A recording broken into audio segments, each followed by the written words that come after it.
নমস্কাৰ প্ৰিয় দৰ্শক, পুনৰ এবাৰ আপোনালোক সকলোকে নতুন এটা ভিডিঅ'লৈ আন্তৰিক স্বাগতম জনাইছো। প্ৰিয় দৰ্শক, ভগৱান শ্ৰীকৃষ্ণই কৈছে, যি মানুহে অৰ্থাৎ যি মনুষ্যই ৰাতিপুৱা শুই উঠিয়ে এই এটা বস্তু খাই লয়, সেইজন ব্যক্তিৰ ঘৰত ধন টকা সা সম্পত্তিৰে ভৰি থাকে। সেইজন ব্যক্তি কেতিয়াও দৰিদ্ৰতাৰ সন্মুখীন হ'বলগীয়া নহয়। আজিৰ এই ভিডিঅ'টোত আমি ভগৱান শ্ৰীকৃষ্ণই কোৱা কোনটো বস্তু আপোনাক ৰাতিপুৱাই খাই ল'বলৈ পৰামৰ্শ দিয়া হৈছে, আপুনি আজিৰ এই ভিডিঅ'টোৰ জৰিয়তে জানি ল'ব পাৰিব। লগতে আজিৰ এই ভিডিঅ'টোত আপোনালোকক ৰাতিপুৱা শুই উঠিয়ে আপুনি কি কাম কৰাটো একেবাৰে উচিত নহয় তাৰ বিষয়েও আপোনাক জনাম। যিসমূহ কাম আপুনি ৰাতিপুৱা শুই উঠিয়ে কেতিয়াও কৰিব নালাগে, তাৰ প্ৰতি প্ৰতিজন ব্যক্তি সাৱধান হোৱাটো খুবেই জৰুৰী। আপুনি যদি ৰাতিপুৱা শুই উঠিয়ে পুৱাই আপুনি এই এটা বস্তু খাই ল'ব পাৰে, তেতিয়া আপোনাৰ ঘৰখনত টকা পইচা সা সম্পত্তিৰ কেতিয়াও অভাৱ নহ'ব। সেইবাবে আপুনি আজিৰ এই ভিডিঅ'টো সম্পূৰ্ণকৈ চাই থাকক। আজিৰ এই ভিডিঅ'টোৰ জৰিয়তে আপুনি বহুখিনি নজনা কথা জানিবৰ বাবে সক্ষম হ'ব পাৰিব। গতিকে আপুনি ভিডিঅ'টোৰ মাজলৈ আগবঢ়াৰ পূৰ্বে কমেণ্ট ছেকশ্যনলৈ যাওক। ভক্তি মনেৰে আপোনাৰ আৰাধ্য দেৱতাৰ নাম আপুনি কমেণ্ট ছেকশ্যনৰ জৰিয়তে স্মৰণ কৰি এই ভিডিঅ'টোত আপুনি এটা লাইক কৰিব বুলি আশা কৰিলোঁ। আপোনালোকে যদি ভিডিঅ'টোত এটা লাইক কৰে, তেতিয়া আমাৰ ভিডিঅ' বনোৱাত মনোবল বৃদ্ধি হয় আৰু আপোনালোকৰ বাবে এটা নতুন ভিডিঅ' বনাবৰ বাবে আমাৰ মনোবল বাঢ়ে। সেইবাবে এটা লাইক কৰিব বুলি আশা কৰিলোঁ। যদি আপুনি প্ৰথমবাৰ আমাৰ চেনেলটোৰ ভিডিঅ' চাই আছে, তেন্তে এই চেনেলটো ছাবস্ক্ৰাইব কৰি ছাইডতে থকা ঘণ্টাৰ দৰে আইকনটো অৱশ্যেই অল কৰি ৰাখিব। তেন্তে প্ৰিয় দৰ্শক, বেছি পলম নকৰি আহক জানো ভগৱান শ্ৰীকৃষ্ণই মনুষ্যক ৰাতিপুৱা শুই উঠিয়ে কি বস্তু খাবৰ বাবে পৰামৰ্শ দিয়া হৈছে। লগতে পুৱাই উঠি আপুনি কি কাম কৰাটো উচিত নহয় আৰু কি কাম আপুনি কৰিব লাগে, আহক আমি সুন্দৰভাৱে তাৰ বিষয়ে জানি লওঁ। প্ৰিয় দৰ্শক, ভগৱান শ্ৰীকৃষ্ণই কৈছে, ৰাতিপুৱা এটা বস্তু সোনকালে উঠিয়ে যদি খাই লয়, সেইজন ব্যক্তিৰ ঘৰতেই ধন ধানেৰে ভৰি পৰিব আৰু সেই ব্যক্তিজনৰ ঘৰতেই ভগৱান শ্ৰীকৃষ্ণই বাস কৰিব বুলি কোৱা হৈছে। ভগৱান শ্ৰীকৃষ্ণৰ অনুসৰি মনুষ্যক কোনটো বস্তু ৰাতিপুৱাই খাবলৈ কৈছে, আপুনি জানি লোৱাটো খুবেই জৰুৰী। ৰাতিপুৱা কোনবোৰ কাম একেবাৰে কৰাটো উচিত নহয়, যিবোৰ ভুলে মানুহৰ জীৱনলৈ বিপদ কঢ়িয়াই আনিব পাৰে। আজিৰ এই ভিডিঅ'টো সম্পূৰ্ণকৈ চালে আপুনি সুন্দৰভাৱে সকলোবিলাক জানিব পাৰিব। ৰাতিপুৱা শুই উঠিয়ে কোনটো বস্তু খাব লাগে, পুৱাই উঠিয়ে এটা বস্তু খাই ল'লে কেতিয়াও ধন টকা পইচাৰ আপোনাৰ অভাৱ অনাটনৰ সন্মুখীন হ'বলগীয়া নহ'ব আপুনি। অৰ্থাৎ আপুনি কেতিয়াও টকা পইচাৰ অভাৱ নহয় আপোনাৰ জীৱনত। কেতিয়াও আপোনাৰ টকা পইচাৰ পিছত আপুনি দৌৰিবলগীয়া নহয়। ভগৱান শ্ৰীকৃষ্ণই কৈছে, ৰাতিপুৱা মানুহে এই বস্তুটো খাই ল'লে তেওঁ জীৱনৰ কাৰণে আৰু চিন্তা নাথাকে আৰু তেওঁলোকৰ ঘৰলৈ ধন টকা চম্বুকে আকৰ্ষণ কৰাৰ দি টানি লৈ আনিব। সেইজন ব্যক্তিয়ে মুহূৰ্তৰ ভিতৰতে মহালক্ষ্মীৰ কৃপাও লাভ কৰিবলৈ সক্ষম হ'ব। আপুনি হয়তো বহুতে কোৱা শুনিছে যে ঘৰখনত দৰিদ্ৰতা আৰু অশান্তিয়ে বাস কৰিছে, লগতে ঘৰখনত টকা পইচাৰ অভাৱ দূৰ নোহোৱা হৈছে। বহু কষ্ট কৰি উপাৰ্জন কৰাৰ পাছতো হাতত ধন টকা পইচা ৰৈ নথকা হৈছে। প্ৰতিটো দিনেই আপুনি টকা পইচাৰ অভাৱত যুঁজি হাৰি যাবলগীয়া হৈছে। হয়তো এনে সমস্যাত আপোনাৰ লগতো হৈছে বা আপুনিও এনে সমস্যাৰ সন্মুখীন হৈছে বা আপুনি আগন্তুক দিনত হ'ব পাৰে এনে সমস্যাৰ সন্মুখীন। কিন্তু ইয়াৰ আঁৰত থকা কাৰণ কি আপুনি ধৰিব পৰা নাই বা আপুনি বুজিব পৰা নাই। কাৰণ এনে সমস্যা আপোনাৰ কিছুমান ভুলৰ বাবেই হৈছে।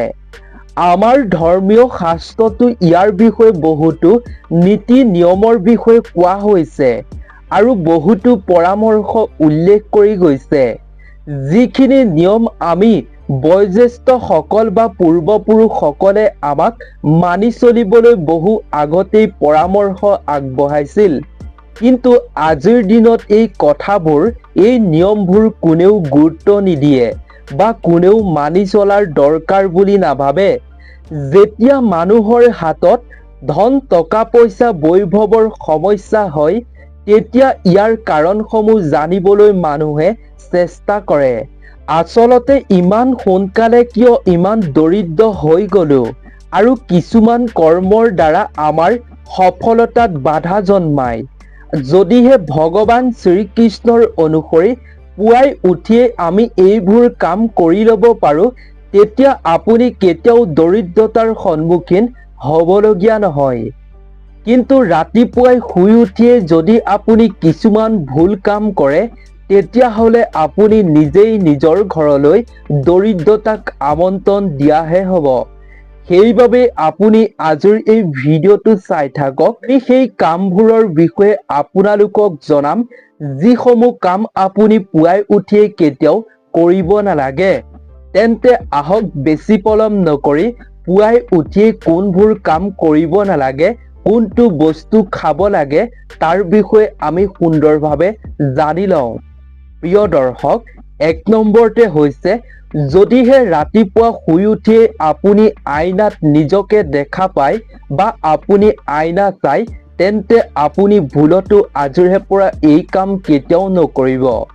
শাস্ত্ৰই কৈ আহিছে যে ৰাতিপুৱা শুই উঠিয়েই আপুনি আইনা ভুলতো চাব নালাগে।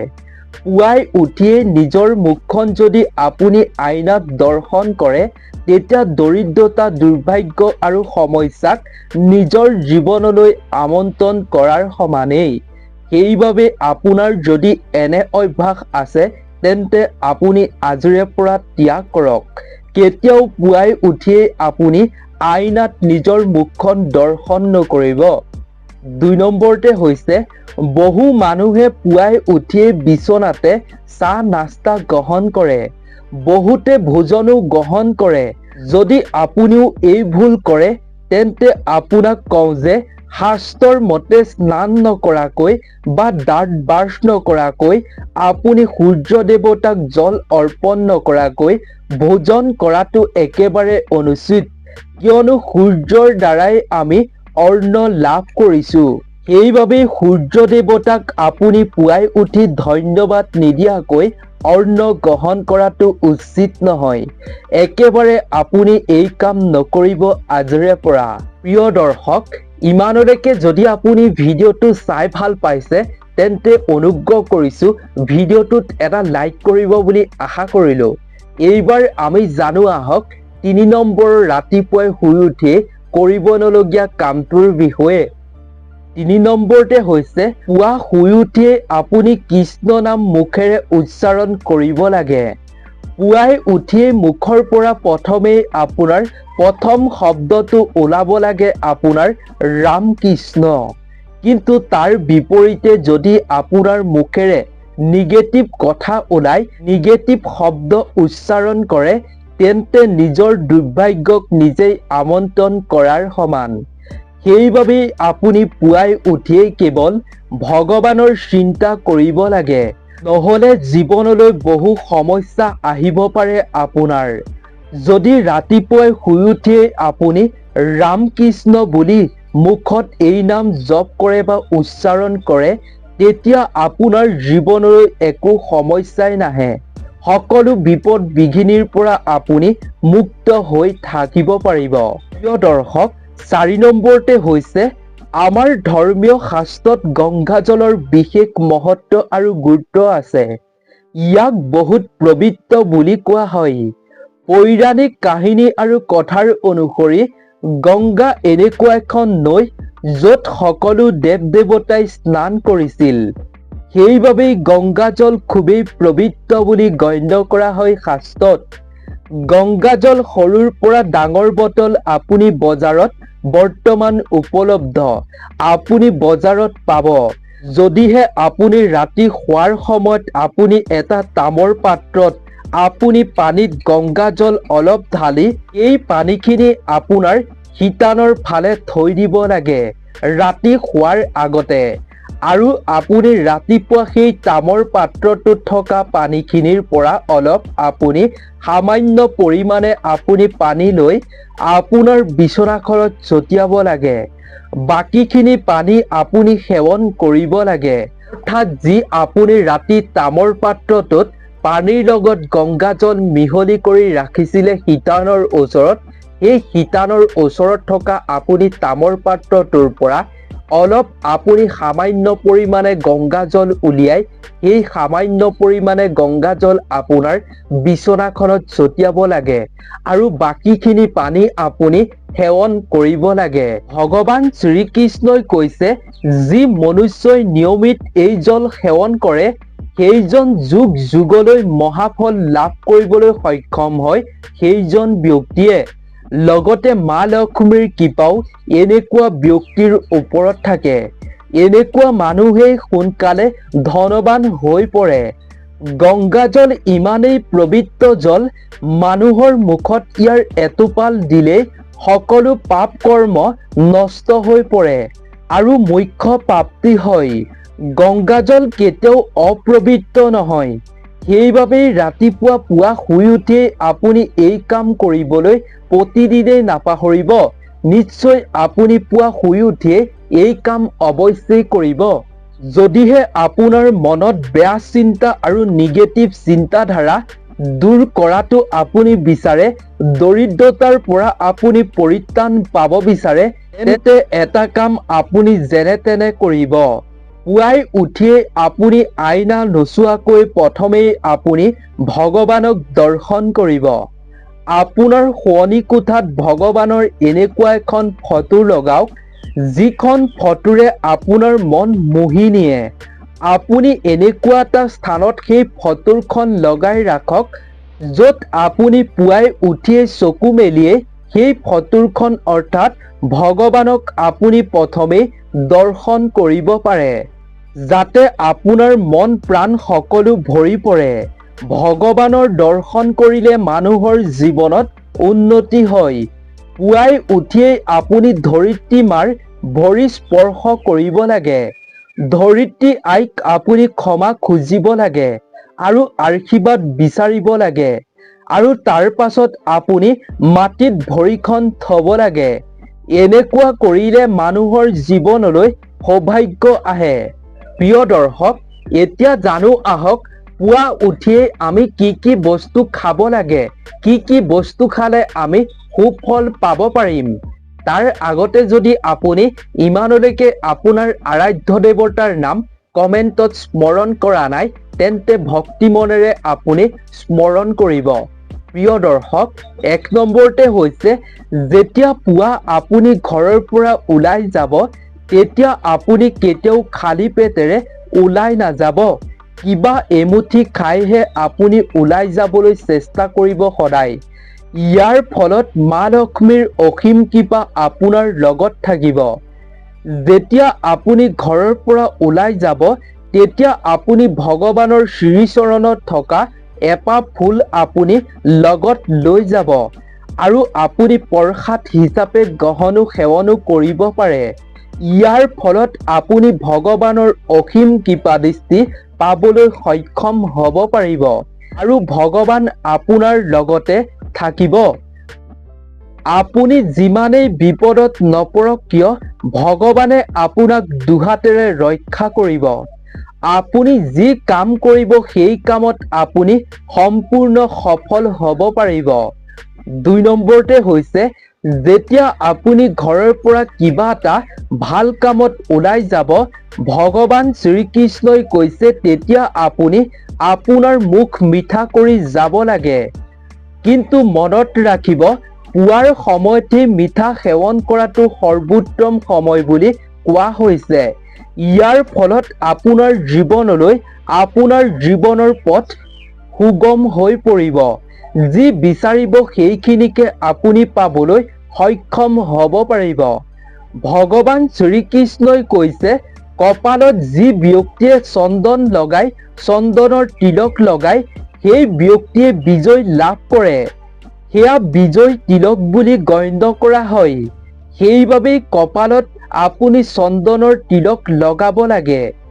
যি মানুহে ৰাতিপুৱা ঘৰৰ পৰা ওলাই যায়, তাৰ আগতে কপালত চন্দনৰ তিলক লগায়, সেই মানুহৰ লগত সদায় ভগৱানৰ অসীম কৃপাদৃষ্টি থাকে আৰু তেওঁক কোনেও একো অপকাৰ কৰিব নোৱাৰে। কপালত চন্দনৰ তিলক মানেই ভগৱান সদায় আপোনাৰ লগত থাকে। কপালত চন্দনৰ তিলক থাকিলে কালেও হেনো একো ক্ষতি কৰিব নোৱাৰে। কপালত তিলক থাকিলে অঘটন অকাল মৃত্যুৰ পৰাও বাচি থাকিব পাৰি। ৩ নম্বৰতে হৈছে, শাস্ত্ৰই কৈছে, যিজন ব্যক্তিয়ে নিয়মিত সূৰ্য দেৱতাক জল অৰ্পণ কৰে, সেইজন লোকৰ ঘৰৰ পৰিয়ালত মান সন্মান সমৃদ্ধি লাভ কৰে, সুস্বাস্থ্য দীৰ্ঘায়ু লাভ কৰে। তেনে মানুহে যদি উপায় কৰে, জীৱনত বহুত লাভ হয় বুলি শাস্ত্ৰত কোৱা হৈছে। প্ৰতিদিনে ঘৰৰ পৰা ওলাই যোৱাৰ আগতে আপুনি সামান্য পৰিমাণে দৈ আৰু এচামুচ আপুনি চেনিৰ খাব লাগে। এয়া খুবেই শুভ বুলি কোৱা হৈছে। ইয়াৰ ফলত আপুনি যি কামত যাব সেই কামত আপুনি সফল হ'ব পাৰিব। প্ৰতিদিনে স্নান কৰি শুদ্ধ বস্ত্ৰ পৰিধান কৰি আপুনি জল অৰ্পণ কৰিব লাগে তুলসী গছত। তুলসীৰ সামান্য সেৱা কৰাৰ ফলত দেৱ দেৱতাৰ কৃপা আপোনাৰ ওপৰত থাকিব। শাস্ত্ৰই কৈছে, যিখন ঘৰত তুলসী থাকে আৰু যিখন ঘৰত তুলসী থকাৰ পাছত চাকি বন্তি জ্বলাই জল অৰ্পণ কৰে, সেইখন ঘৰত সুখ সমৃদ্ধিৰে ভৰি থাকে। আৰু প্ৰতিদিনেই ঘৰত চাকি ধূপ জ্বলাব লাগে। এনে কৰিলে ঘৰত নিগেটিভ শক্তি দূৰ হয়। কেতিয়াও নিগেটিভ শক্তি ঘৰলৈ আহিব নোৱাৰে। বাস্তুশাস্ত্ৰৰ মতেও ঘৰত চাকি ধূপ জ্বলালে ঘৰত বাস্তু দোষ দূৰ হয়। সদায় মনত ৰাখিব, পুৱাৰ ভাগত বাতাবৰণ একেবাৰে আপোনাৰ শান্ত হৈ থাকিব লাগে ঘৰত। বহু মানুহৰ ঘৰত পুৱাৰে পৰা অশান্তি হৈ থাকে। পুৱাৰে পৰা দুষ্ট বচন অপশক্তি চলি থাকে। ঘৰখনত মহালক্ষ্মীয়ে কেতিয়াও বাস নকৰে। এনে কৰাৰ ফলত পতি পত্নীয়ে হওক বা পুত্ৰ মাতৃয়ে হওক বা শাহু বোৱাৰীয়ে হওক, মাত্ৰ যিখন ঘৰত পুৱাই উঠিয়েই হাই কাজিয়া হয়, সেইখন ঘৰত মহালক্ষ্মীয়ে কেতিয়াও বাস নকৰে। সেইখন ঘৰৰ পৰা মহালক্ষ্মী আঁতৰি যায়। সেইবাবেই পুৱাই উঠি ইজনে সিজনক মিঠা মাতেৰে মাত বোল কৰিব লাগে। যিখন ঘৰত সুখ সমৃদ্ধি থাকে, সেইখন ঘৰতেই ভগৱানো থাকে। সেইখন ঘৰতে ভগৱানে বাস কৰে। প্ৰিয় দৰ্শক, এইখিনিয়ে আছিল পুৱা উঠি আপুনি কৰিবলগীয়া কামসমূহ। কি বস্তু পুৱাই উঠি আপুনি খাব লাগে নিশ্চয় সুন্দৰভাৱে জানিব পাৰিলে। যদি আপুনি ভিডিঅ'টো চাই ভাল পালে, তেন্তে আপোনাৰ বন্ধুবৰ্গ আত্মীয় স্বজনৰ লগতো শ্বেয়াৰ কৰিব, যাতে তেওঁলোকেও এই কথাখিনি সুন্দৰভাৱে জানিব পাৰে। গতিকে প্ৰিয় দৰ্শক, আপোনালোকেও এই নিয়মসমূহ মানি চলক, তেতিয়া আপোনাৰ ঘৰতো বাস কৰিব ভগৱানে। আপোনাৰ ওপৰতো ভগৱানৰ অসীম কৃপাদৃষ্টি থাকিব। গতিকে প্ৰিয় দৰ্শক, আজিৰ এই ভিডিঅ'টো ইমানেই আছিল। আশা কৰোঁ ভিডিঅ'টো চাই আপুনি নিশ্চয় ভাল পালে। গতিকে নতুন এটা ভিডিঅ' প্ৰস্তুত কৰি আপোনালোক সকলোকে লগ পাম। আজিৰ এই ভিডিঅ'টোৰ পৰা বিদায় লৈছোঁ। আপোনালোক সকলো ভালে থাকক, সুস্থ থাকক, তাৰেই আমিও কামনা কৰিলোঁ। ধন্যবাদ।